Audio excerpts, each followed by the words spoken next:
প্রস্রাব করার সময় যদি কারো কাপড়ে 2-1 ফোঁটা তরল লেগে যায় তাহলে কি সেই কাপড় দিয়ে নামাজ হবে কিনা? ওই অবস্থায় তাকে কি নতুন করে গোসল করতে হবে নাকি পুরা কাপড় পাল্টিয়ে তারপরে তাকে নামাজ আদায় করতে হবে? এমন প্রশ্ন আমাদের প্রত্যেকের মনেই কিন্তু একবার হলেও জাগে যে হুজুর যখন পেশাব করতে যাই মাঝে মধ্যে 2-1 ফোঁটা তরল এদিক সেদিক হয়ে আমাদের কাপড়ে লেগে যায়। এমতো অবস্থায় কি আমার পুরা কাপড় কি খুলে তারপরে নতুন কাপড় পরিধান করে নামাজ পড়তে হবে নাকি আমাকে নতুন করে পাক পবিত্র হয়ে গোসল করে তারপরে নামাজ আদায় করতে হবে? এমন প্রশ্ন কিন্তু আমাদের অনেকেরই জেগে থাকে।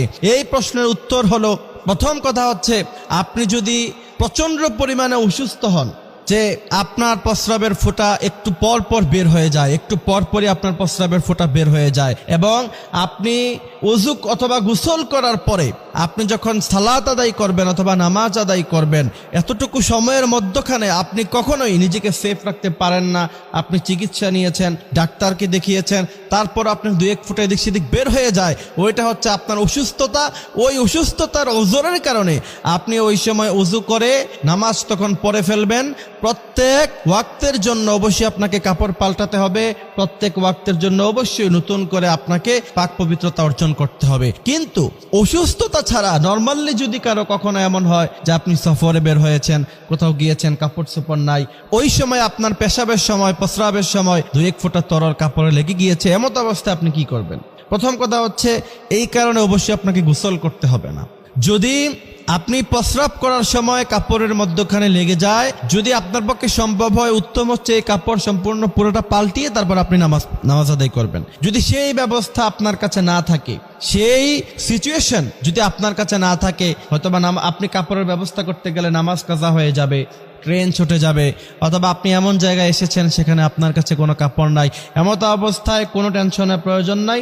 শুধুমাত্র যেই জায়গায় প্রস্রাবের ফোঁটা লেগেছে ওই জায়গাটা 3 বার বিসমিল্লাহ বলে ধুয়ে নেবেন, তাতেই পাক হয়ে যাবে, এবং সেটা শুকানোর আগেই ওইভাবে আপনারা নামাজ আদায় করতে পারবেন। এটা নিয়ে কোনো সমস্যা নাই। এমত অবস্থায় নামাজ আদায় আপনারা করতে পারবেন। অনেকে এই ভয়ে যে প্রস্রাবের ফোঁটা একটু লেগে গিয়েছে, এখন এটা নাপাক হয়ে গিয়েছে, এই কাপড় দিয়ে আমি নামাজ পড়ব কিভাবে, এই ভয়ে অনেককে টোটালি নামাজ ছেড়ে দেয়। এমন মুসল্লি আছে না নাই? তো এইগুলি আমাদেরকে খেয়াল রাখতে হবে, আমাদেরকে বুঝতে হবে। এবং বিশেষ করে আমাদের আলোচনা যারা শুনছো, এখানে যারা আছো, প্রত্যেকের আইডিতে অবশ্যই শেয়ার করবা। বিশ্বনবী বলছেন, বাল্লিগু আন্নী ওয়ালাউ আয়া, আমার একটি বাণীও যদি তোমার কাছে পৌঁছে তা তুমি অন্যের কাছে পৌঁছিয়ে দাও।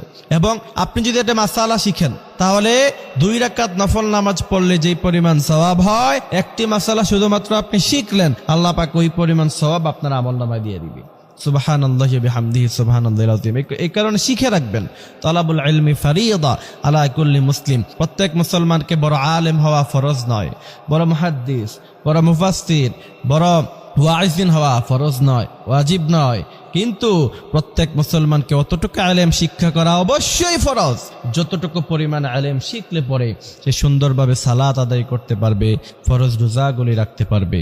আপনি সারা জীবন নামাজ পড়তে পড়তে কপালে দাগ পরিয়ে দিলেন, কি লাভ হলো যদি আপনি পবিত্রতা অবস্থায় নামাজ না পড়েন, আপনি নামাজের মাসালা না জানেন? এজন্য অবশ্যই আমাদেরকে দ্বীনে ইলম শিক্ষা গ্রহণ করে নামাজগুলি আদায় করতে হবে।